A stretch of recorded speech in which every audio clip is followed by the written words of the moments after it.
DJ sound जोगी लुडिया।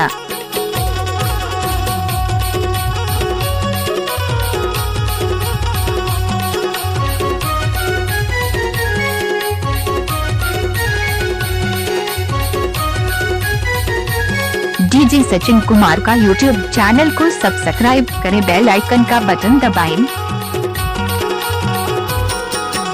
आबे आबे आबे तोला ले जाऊं कोको बाजार। आबे आबे आबे तोला ले जाऊं कोको बाजार। पवन दीवाना तोर करता गोरा,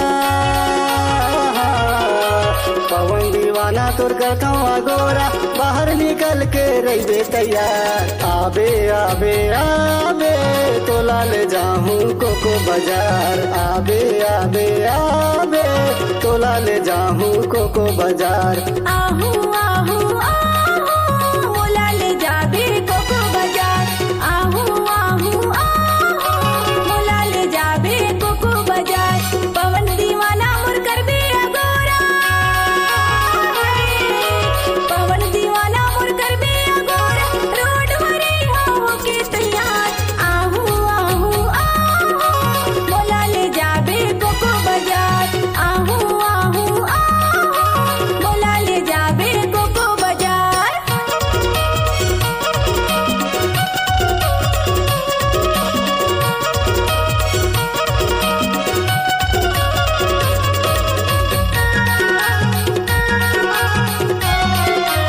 डीजे सचिन राज जिला मंडला वाले।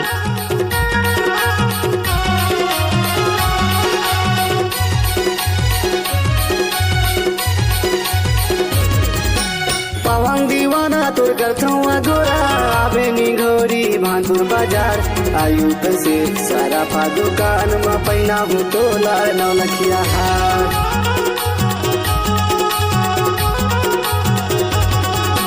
पवन दीवाना तोर करता गोरा। आबे निघोरी भांदुर बाजार। आयु से सारा फा दुकान में पैना हूँ तोला नौलखिया हार। आयु से सारा फा दुकान में पैना हूँ तोला नौलखिया हार। आबे आबे आबे तोला ले जाऊं कोको बाजार। आबे आबे आबे तोला ले जाऊं कोको बाजार।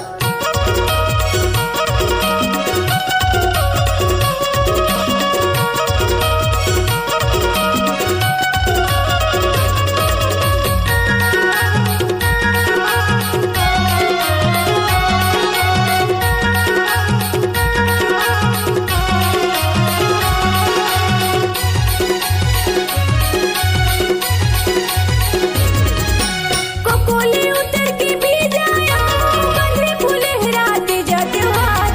स्नो पाउडर साया चढ़ेगा, औले देबे नौलखिया।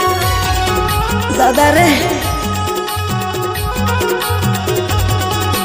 कोकोले उतर के भी जाया, बंधे फूले हराते जाते हाथ। स्नो पाउडर साया चढ़ेगा, औले देबे नौलखिया।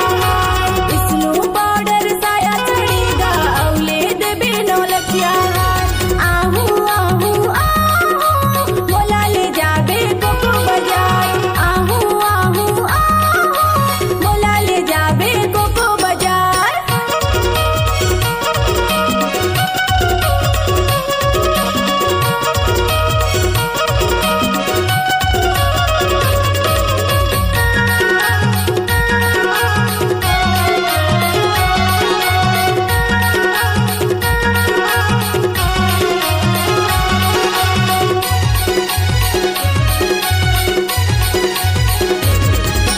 दिन रविवार का लगते वो बाई।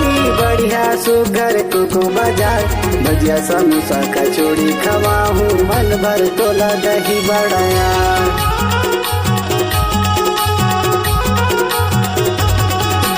दिन रविवार का लगते वो बाई। बढ़िया सुघर कोको बाजार।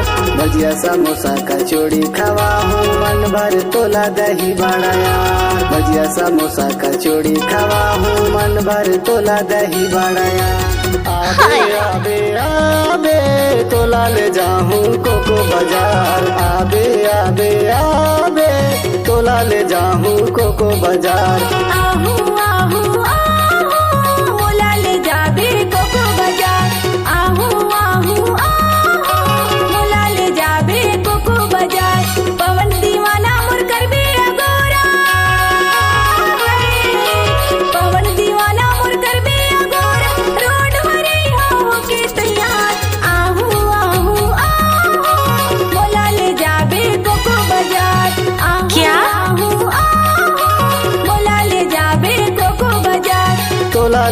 जाहूँ कोको बाजार, मोला ले जाबे कोको बाजार। तोला ले जाहूँ संपर्क नंबर 62 66 09 35।